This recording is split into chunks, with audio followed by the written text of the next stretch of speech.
मसला ये है कि जब आप इलेक्शन के बाद ये कहते हैं कि हम एमआईएम की वजह से हार गए, आप लोगों से रो रो के कहते हैं कि साहब एमआईएम ने हमको हरा दिया। देखिए कंजना यादव जी को लग रहा है कि बार बार अगर ये बात कहेंगी कि हमने मुसलमान विधायकों को बिकाऊ कहा तो उसका इनको फायदा मिलेगा। मैडम वो बिकाऊ माल था, वो बिक गया और आपने खरीद लिया। अब आपसे पूछ रहा हूँ, मैंने ट्विटर पे भी आपसे पूछा। अरे बाप रे, ये तो धोती खोल रहा है। अगर बनना है तो तथ्यों बात कीजिए। आपने कहा बिकाऊ कह रहे हैं, मैं कह रहा हूँ बिकाऊ को बिकाऊ ना कहें तो क्या कहें, चारा चोर को चारा चोर ना कहें तो क्या कहें। चारा चोर के साथ क्यों गठबंधन करना चाहते हैं? कमाल करते हैं आप भी भाई। एक तरफ चारा चोर कह रहे हैं, फिर कह रहे हैं गिरबान पकड़ लेंगे, फिर कह रहे हैं गठबंधन भी करना है हमको। कंफ्यूज आ गए। नमस्कार दोस्तों, स्वागत है आपका अपने YouTube चैनल DAG डिबेट में। दोस्तों आज हम इस डिबेट में लेकर आए हैं JDU के प्रवक्ता अनुप्रिया यादव और RJD के प्रवक्ता कंचना यादव के बीच। सो दोस्तों आज इस डिबेट वीडियो में हम देखने वाले हैं कि चारा चोर पर ऐसी डिबेट आपने कभी नहीं देखी होगी। सो दोस्तों यदि वीडियो आपको पसंद आए तो वीडियो को लाइक और चैनल को सब्सक्राइब कर दीजिएगा। सो दोस्तों इस वीडियो में शुरू से लेकर लास्ट तक आप बने रहें, वीडियो बहुत मज़ेदार होने वाली है दोस्तों। तो बिना देरी के वीडियो को स्टार्ट करते हैं। टीवी वाले भाई पिक्चर चालू करो बे। मसला ये है कि जब आप इलेक्शन के बाद ये कहते हैं कि हम एमआईएम की वजह से हार गए, आप लोगों से रो रो के कहते हैं कि साहब एमआईएम ने हमको हरा दिया। तो एमआईएम के राष्ट्रीय अध्यक्ष ने कहा नहीं, हम आपको हराना नहीं चाहते हैं, अगर आपको हमसे डर लग रहा है तो आइए हम आपसे हाथ मिला लेंगे, आइए हम आपको गोद में उठा लेंगे, आइए गोद में बैठिए। गलत बोल रहे हैं आप। तो हम तो आपके साथ हैं, आप क्यों रो रहे हैं? आप हमें साथ रखिएगा तो भी हम आप महागठबंधन के साथ रहेंगे, आप हमें नहीं रखिएगा तो भी हम गारंटी दे रहे हैं कि हम बीजेपी के गठबंधन के साथ नहीं रहेंगे। हमारे अलावा किसी गारंटी को बता दीजिए। तेजस्वी के गिरेबान तक ओवैसी जी का हाथ जा रहा है, वो कह रहे हैं कि हाथ दोस्ती का बढ़ाया है, गिरेबान तक भी जा सकता है, और आप कह रहे हैं आपके साथ खड़े हैं। क्या मतलब है इसका? थोड़ा सा सर गिरेबान तक जा रहा है, थोड़ा सा सर झुका दे तो आशीर्वाद भी ले लें ओवैसी साहब का। लेकिन वो तो ऐठन में है, बिल्कुल मुझे 10 सेकंड मानक जी दीजिएगा। थोड़ा सर झुकाए तो आशीर्वाद भी दे देंगे उनको। कमाल है। 10 सेकंड दीजिएगा। अच्छा, बिहार में ओवैसी जी अब तेजस्वी जी लालू जी से बड़े हो गए क्या? नहीं, लालू जी का अपना मकाम अलग है। लालू जी आरजेडी के बड़े नेता हैं, बिहार के बड़े नेता हैं, और ओवैसी जी का मकाम अलग है। अच्छा ठीक है, ओके। कंचना आपका जवाब दे रही हैं, कंचना बोलिए, दीजिए जवाब। मैं तो आसिम जी को बोलूंगी कि आप गलत स्टेटमेंट क्यों दे रहे हैं, कि हम एक भी स्टेटमेंट आप सुना दीजिए। आज चैलेंज देती हूँ मैं आपको भी कि जहां पर ये तेजस्वी जी बोले हो कि हम एमआईएम की वजह से हार गए, आप अपने आप को लेजिटिमेसी देते रहते हैं तेजस्वी जी का नाम लेके, हमारा नाम लेके। ये तो गलत बात है ना। दूसरी बात कि आपके जो विधायक थे वो स्वेच्छा से हमारे पास आए थे, और कल भी आपने बोला था एक चैनल पर, आज भी बोल रहे हैं कि खरीदे हुए हैं। आप सीमांचल के मुसलमानों को, विधायकों को बार बार बिकाऊ क्यों कह रहे हैं? ये गलत बात है। एक तो आप आएंगे कब? जब चुनाव आएगा तब। सीधे आपके जो है नेताजी लैंड होंगे पटना में और चले जाएंगे सीमांचल में जब चुनाव आएगा तब। साल भर 5 साल कहाँ पर रहते हैं वो? और अगर आप सच में जिताना चाहते हैं तो ये आप बताइए कि क्या आपके कैंडिडेट आरजेडी और महागठबंधन के खिलाफ लड़वाओगे आप, कि एनडीए के खिलाफ आप अपना कैंडिडेट उतारोगे? आप साफ साफ बोलकर यहाँ पर जाइए। अगर आप बात तो सही है दौड़ना तो पड़ता है उसके धंधे के बारे में। आप हमें जिताना चाहते हो तो बोलिए आप क्या मैं एनडीए जवाब के देना खिलाफ चाह रहा था। मानक भाई एक जवाब दे जैसे दीजिए। चिराग पासवान जी ने लड़ाया था नीतीश जी के खिलाफ। ये तो आप तो दोगला बात करते हैं ना। और अलायंस अगर आपको करना था महाराज जी, तो आपके सुप्रीम लीडर, हमारे सुप्रीम लीडर, जैसे आपने लालू जी का नाम लिया अभी, आते बात करते बोलते भाई साहब हमें भी सम्मिलित करिए अपने महागठबंधन में। आप तो बैनर लेकर सीधे पहुंच गए, हल्ला करने लगे। ऐसे कहाँ अलायंस होता आप बताइए? बोलिए आसिम बकार, बोलिए। गठबंधन में ऐसे अलायंस होता है? नहीं, देखिए कंचना यादव जी को लग रहा है कि बार बार अगर ये बात कहेंगी कि हमने मुसलमान विधायकों को बिकाऊ कहा तो उसका इनको फायदा मिलेगा। मैडम वो बिकाऊ माल था, वो बिक गया और आपने खरीद लिया। अब आपसे पूछ रहा हूं, मैंने ट्विटर पे भी आपसे पूछा है, अब पूछ रहा हूं, बिकाऊ को बिकाऊ नहीं कहेंगे तो क्या कहेंगे? चोर को चोर नहीं कहेंगे तो क्या कहेंगे?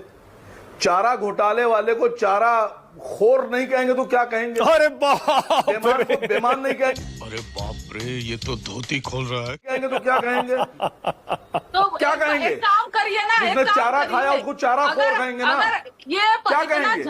ये इतना जो आप लोग बौखला रहे हैं ना, ओवैसी साहब भी, आप भी, एकदम लग रहा है कि आपकी जो जमीन पिछली बार थोड़ी बहुत बिहार में थी, इस बार 2-4 वोट मिलना भी आपके लिए मुश्किल हो गया है, इसीलिए इतना बौखला रहे हैं आप। और अगर आपके विधायक बिके हैं, पैसे से बिके हैं, तो एक रिक्वेस्ट कर लीजिए मोदी जी को, ईडी और सीबीआई की जांच करा ले। अच्छा मैडम, खाली इतना बता दीजिए, खाली इतना बता दीजिए, नॉर्मल टोन है। अगर बनना है तो तथ्यों बात कीजिए। आपने कहा बिकाऊ कह रहे हैं, मैं कह रहा हूं बिकाऊ को बिकाऊ ना कहें तो क्या कहें, चारा चोर को चारा चोर ना कहें तो क्या कहें। आसिम वकार चारा चोर के साथ क्यों गठबंधन करना चाहते हैं? कमाल करते हैं आप भी भाई, एक तरफ चारा चोर कह रहे हैं, फिर कह रहे हैं गिरबान पकड़ लेंगे, फिर कह रहे हैं गठबंधन भी करना है हमको। कंफ्यूज आ गए हैं। मैंने आपसे कहा था ये घर इलीगल है, मैं नहीं, मुझे क्यों तोड़ा? चलो उठाओ।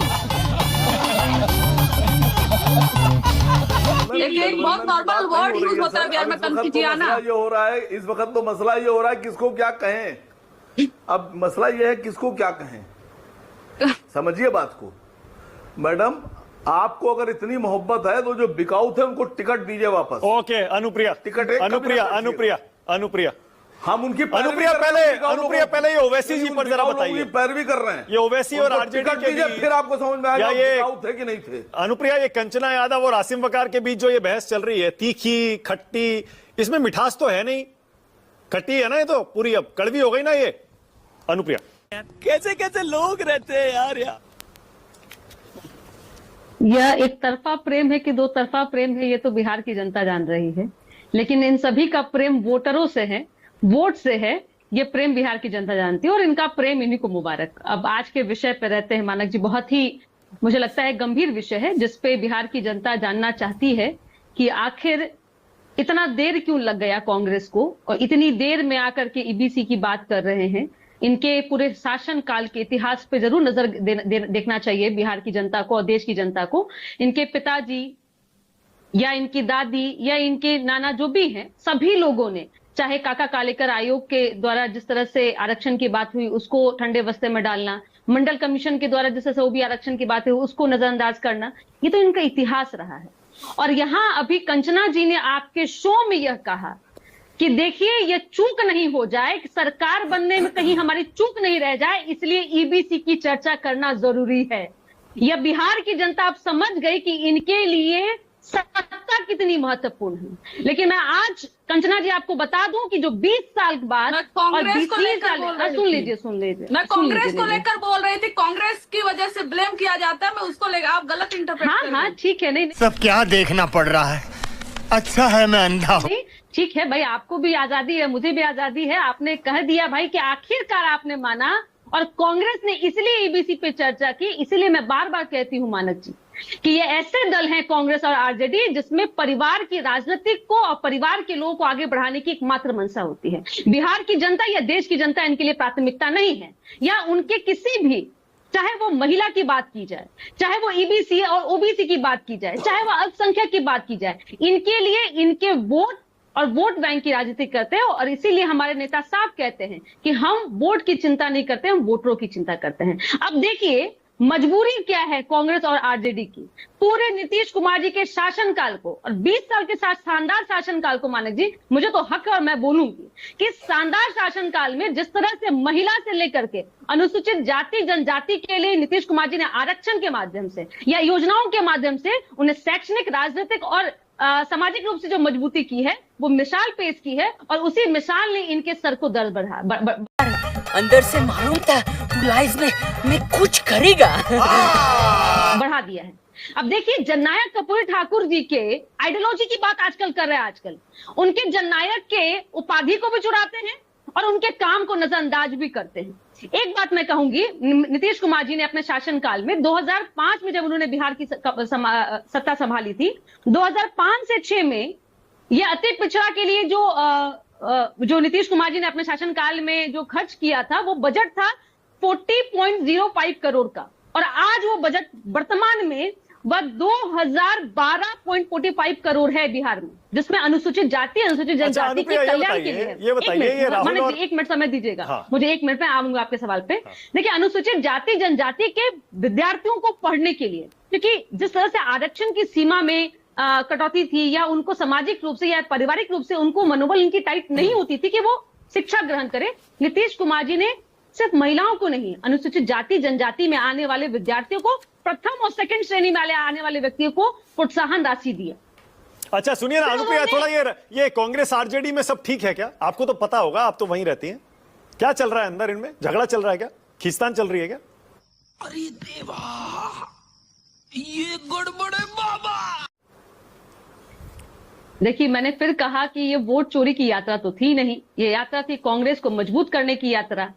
और सीधे तौर पे CWC की बैठक ने यह बता दिया कि 84 साल के बाद में कांग्रेस यह तय कर चुकी है कि आरजेडी के पाप से अपने आप को वो वंचित रखना चाहती है और उसकी पिछलग्गू पार्टी बन के घूमना नहीं चाहती है। देखिए, आसिम वकार जी भी मान गए कि चारा चोर, नौकरी के बदले जमीन। भाई, अब जिस तरह से आपने जनता अपने संपत्ति को बढ़ाया है, जनता को लूटा है, अब दोबारा कांग्रेस इस दामन के साथ में नहीं जाना चाहती है। बात तो सही है। आसिम वकार को तो ये बीजेपी की बी टीम बोलते हैं। AIMIM तो बीजेपी की बी टीम है, आप लोगों की, आप ही की NDA की बी टीम है। कंचना जी का और इनकी पार्टी का प्रॉब्लम क्या है कि जो भी इनके खिलाफ में बोलेगा, चाहे वो प्रशांत किशोर जी हो गए, असीम वकार जी हो गए, सारे भाजपा की और हमारे NDA के बी टीम हो गए हैं। लेकिन जो इनके टीम के, वो इनको इनके टीम में रखना नहीं चाहते हैं। अच्छा अनुप्रिया, ओके, ऑलराइट। देखिए, डिबेट अधूरी रहेगी अगर मैं आपसे ये ना पूछूं, ये प्रशांत किशोर किसकी बी टीम है भाई? कुछ लोग तो कह रहे हैं वो बीजेपी की बी टीम है और इसीलिए आपके नेता अशोक चौधरी पर उन्होंने इतना बड़ा आरोप लगा दिया भ्रष्टाचार का। बीजेपी कमजोर कर रही है जेडीयू को। प्रशांत किशोर जी, मैं मानती हूं कि बिहार की राजनीतिक में किशोरा अवस्था में राजनीति कर रहे हैं, अभी क्रीड़ा कर रहे हैं, क्रीड़ा खेलना, बस सीखना, जो बच्चा चलता है, चलना सीख रहा है कि राजनीति कैसे किया जाता है, अभी वो उंगली पकड़ के चल रहे हैं।